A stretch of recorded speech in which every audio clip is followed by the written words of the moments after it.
Thanks for the kind words. I appreciate you as a friend. I know we've had our differences on things, especially regarding political realities. I'll just say this: the fact that even before we had our own differences of opinion on the realities, the political realities of technology and how it will be disseminated and applied and democratized, even before I had cancer. But when I got cancer, it really occurred to me, like, I would be dead in the USA. I come from Cleveland, Ohio, right? Cleveland Clinic is there, like one of the best health centers in the world. Saudi Arabian sheiks come to Cleveland and set up their own wing of the hospital to have heart surgery and other treatments. And I can't afford that. My insurance, I don't have any insurance in the US anymore. I had it when I was at Disney, that's expired. China, forget about it. So here in Taiwan, I'm fortunate to have world-class healthcare at affordable prices because I pay into the insurance system with my company and personally. So that's great, but it's also like probably the only place in the world where I can do this. I mean, anywhere else I would be dead. And so I think about this because when I look at, and I appreciate, what you intend with AI in terms of like the responsible use of it, but I also see a bunch of people pushing around policy papers who are not at the table. You are not at the table. Your friends are not at the table. Xi Jinping is at the table. Trump is at the table. Trump doesn't read books and he doesn't listen.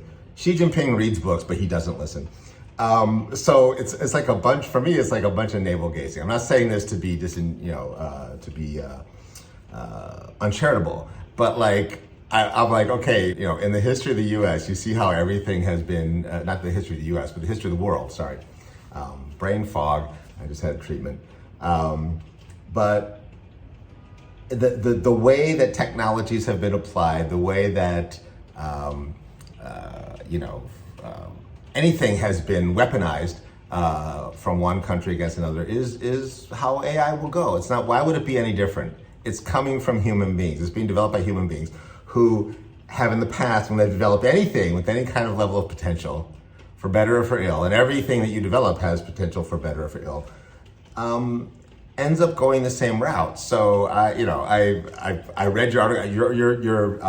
Your position paper is great, but who cares? Like, nobody's gonna read. Nobody who is a policymaker is going to read it or have any be impacted in any way by that. So I'm not saying this to be an asshole, but just as I'm not a negative person. I'm an optimist, but I'm also a realist. Like, if I have an opinion, do my opinions matter? Is anybody listening? And if you say, well, this will be a grassroots movement. Do the countries that matter accept grassroots movements? China is not a big fan of grassroots movement. They squash those grassroots movements. They trim the grass, as regularly as possible. So anyway, I'm just leaving this to you. The reason, ironically, the fact that I'm taking the time to leave you this message and bust your balls is because I appreciate you as a friend. But honestly, dude, like when I read those things, it's like, hey, position paper. I'm like, great. For who? For what? Like to what end? Just to give yourself the illusion that you're doing something. So here's the thing. Here's my challenge to you. Can you find a way? And I'm sorry. I'm dying of cancer, so whatever. I'm gonna play that card. But I think about this. If I'm doing anything, is it really gonna make a difference or not? If I'm just doing it to navel gaze and to stroke my back and to think I'm to make myself feel better about what I think I'm doing for the world, but not actually having an impact, that's a waste of fucking time.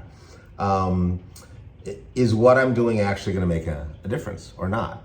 And how? So if I'm publishing position papers, how is that actually gonna make a difference? Who's reading them? Who is that getting to?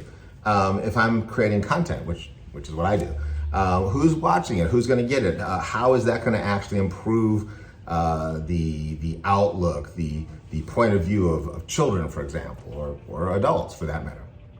Anyway, I'm freestyling here. I just got done with lunch. I had a very good lunch, treatment in the morning, and I'm sort of in that weird kind of semi-lucid state where the medicine is running through me and I don't know exactly what I'm saying. But anyhow, I do appreciate you sending me that link. I did read it. I agree 100% with everything you're saying, but I also think nobody who matters, policymakers who make policy, is gonna read it.